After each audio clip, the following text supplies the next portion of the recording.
የማይሆን መስሎ የታየንም እግዚአብሔር ሆኖ ስላየንም እንደ ሐሳብ ልጆች ተሰልፈን ስሙን በቅኔ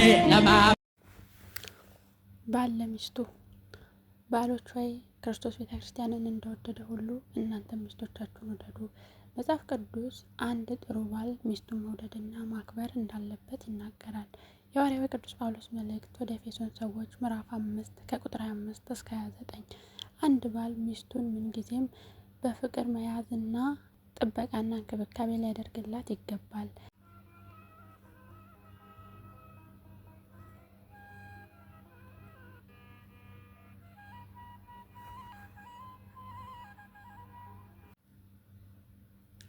ባሎች ሆይ ሚስቶቻችሁን መውደዳችሁን ቀጥሉ፣ መራራ ቁጣ አትቆጧቸው የሚል መመሪያ ተሰጥቶናል። የሐዋርያው ቅዱስ ጳውሎስ መልእክት ወደ ቆላስይስ ሰዎች ምዕራፍ 3 ከቁጥር 9 ባሎች ለራሳቸውም ስህተት እንደሚሰሩ ማስታወስ መቻል ይኖርባቸዋል።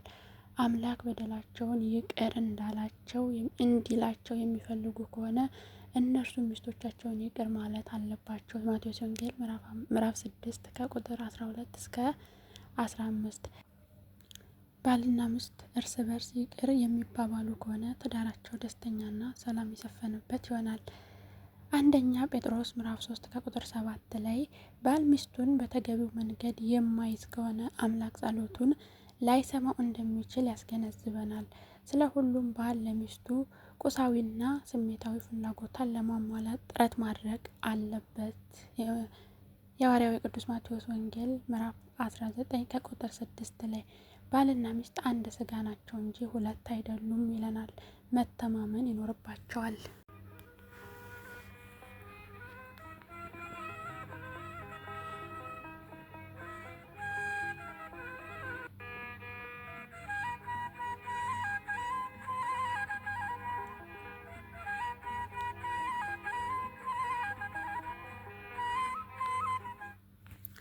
ባልና ሚስት ራስ ወዳድ መሆን የለባቸውም። ይልቁንም አንዱ የሌላውን ጾታዊ ፍላጎት ለማሟላት መትጋት አለበት። አንደኛ ቆሮንቶስ ምዕራፍ 7 ከቁጥር 3 እስከ 5 ሚስት ለባሏ እንደምትገዛ ባሎችም ለሚስቶቻችሁ ተገዙ፣ ቅን ሁኑ፣ ክፋትን በፍጹም አታስቡ። ምክንያቱም ባል ለሚስቱ አባት፣ ወንድም፣ ጓደኛ ጭምር ነውና። ልዑል እግዚአብሔር ለሁላችንም ተገዢ ልቦና ያድለን። አሜን።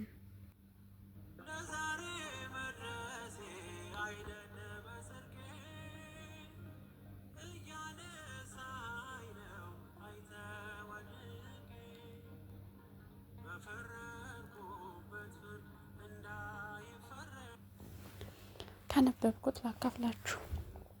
በአንድ ወቅት ባልና ሚስት አብረው ሲኖሩ በመሀላቸው ልዩ ፍቅር ነበራቸው። 2 ልጆችም ወልደው ነበረ። ነገር ግን ችግር ላይ በመውደቃቸው ባል ሊሰራ ተስማምተው ራቅ ወዳለ ከተማ ሄዶ መስራት ጀመረ።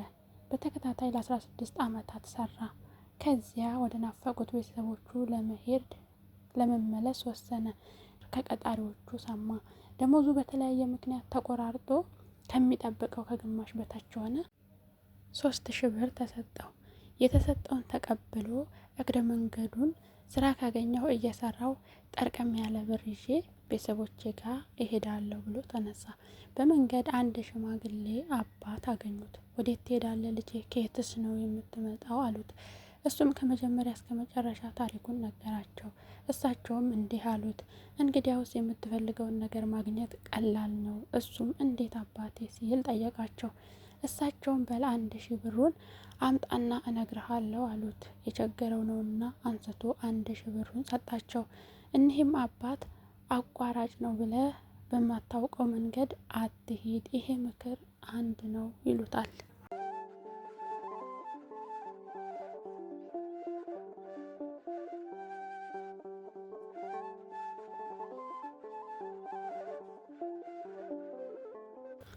ከዚያም ሁለተኛውን ሺህ አምጣና ሁለተኛውን መንገድ ልንገረህ ይሉታል። እሱም በየዋህነት 2000 ይሰጣል። በማያገባ አትግባ፣ ይሄ ደግሞ ሁለተኛው ምክሬ ነው ይሉታል። በቃ ይሄ ነው አላቸው። አዎን ልጄ፣ 3ኛውን አምጣና በጣም አስፈላጊና የመጨረሻውን ስጦታዬን ልስጥህ አሉት። እሱም ሰጠ። እሳቸውም ክፉ ለማድረግ አትቸኩል ብለውት በባዶ ኪሱ ከ3ቱ ምክሮቹ ጋር አሰናበቱት። እሱም ጉዞውን ወደ ቤቱ አደረገ። በመንገድም ነጋዴዎች አግኝቶ እያወጉ ሲጓዙ መሸ። ነጋዴዎቹም ለምን በአቋራጭ አንሄድም በማለት ጉዞ ጀመሩ። እርሱም አብሯቸው ጉዞ እንዲጀምር ጠየቁት። እርሱ ግን የሽማግሌው አባት ምክር ትዝ አለውና አቋራጭ ነው ብለ በማታውቀው መንገድ አትሂድ የሚለው። ስለዚህ ተመልሶ በሚያውቀው መንገድ ብቻውን ተጓዘ። ከጨለመም ከተማ ገባ። የመሸበት እንግዳ ነኝ አሳድሩኝ በማለት ሰው ጠየቀ። አንድ የዛ ከተማ ሰውም የውልህ ወንድሜ እዛ ቤት ሂድ ያሳድሩሃል፣ ነገር ግን እዛ ሰው ቤት የገባ አይወጣም፣ ለማንኛውም እድልህን ሞክር። እሱም የተባለበት ቤት አንኳኩቶ የመሸበት እንግዳ ነኝ አሳድሩኝ በማለት ጠየቀ። እነርሱም ቤቴ እንግዳ ነው ተብሎ ገባ። ታዲያ ከቤቱ ባለቤት ጋር ሲያወጉ ከየት እንደመጣ ቢነግረው ባለቤቱ ተገረመ። እንዴት ሆነክ ተረፍክ? ባልከው መስመር ይመጡ የነበሩ ነጋዴዎች ተዘርፈው ነጋዴዎችም ተገለው ከተማው ለቅሶ ብቻ እኮ ነበር የሚሆነው አለው። ደግሞ እንዳልፈርድ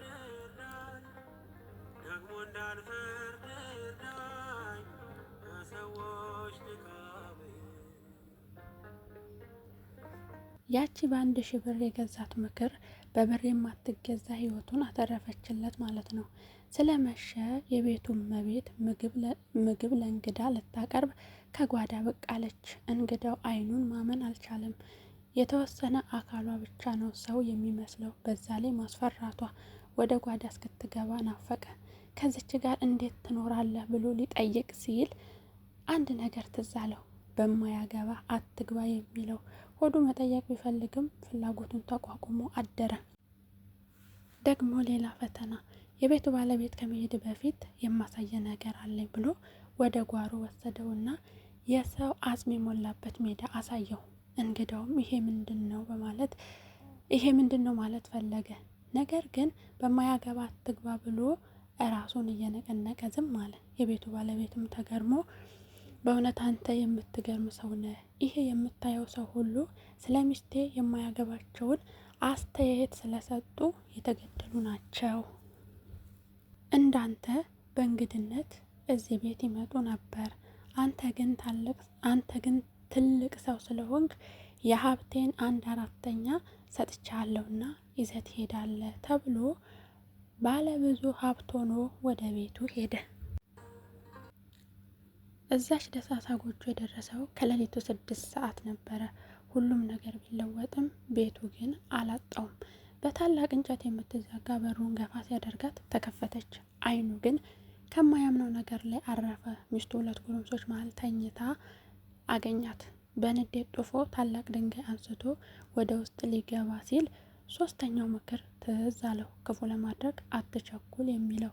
ከቤቱ ውጪ በተጋደመው ዛፍ ላይ ቁጭ ብሎ አደረ። ሚስቱን በጠዋት ተነስታ ደፋ ቀና ስትል ድንገት ባሏን ስታየው እልልታዋን አቀለጠችውና ዘላ ተጠመጠመችበት። ከእንቅልፍ የነቃው ባሏ በመደንገጥ ሳለ እጆቹን ይዛ ወደ ቤት ገብታ 2ቱን ጎረምሶቹን አስተዋወቀችው። ይሄኛው የመጀመሪያ ልጅህ ነው፣ ይሄ ደግሞ 2ኛው ነው ብላ ነገረችው። እንግዲህ የመጨረሻው ምክር የልጆቹን ነፍስ ከማጥፋት ረዳው ወይንም አተረፈለት። ሰውየው 3ቱ የሽማግሌው አባት ምክሮች በደስታ ከቤተሰቡ ጋር እንዲቀላቀል አደረጉት። 1 አቋራጭ ነው ብለ በማታውቀው መንገድ አትሄድ። 2 በማያገባ አትግባ። 3 ክፉ ለማድረግ አትቸኩል። እንግዲህ ክርስቲያኖች እኛም በህይወታችን እንደዚህ አይነት ነገሮች ቢገጥሙን ክፉ ለማድረግ በማያገባን ላለመግባትና አቋራጭ ነው ብለን ባገኘነው ወይንም ባላመንበት ነገር እንዳንሄድ እግዚአብሔር ይርዳን።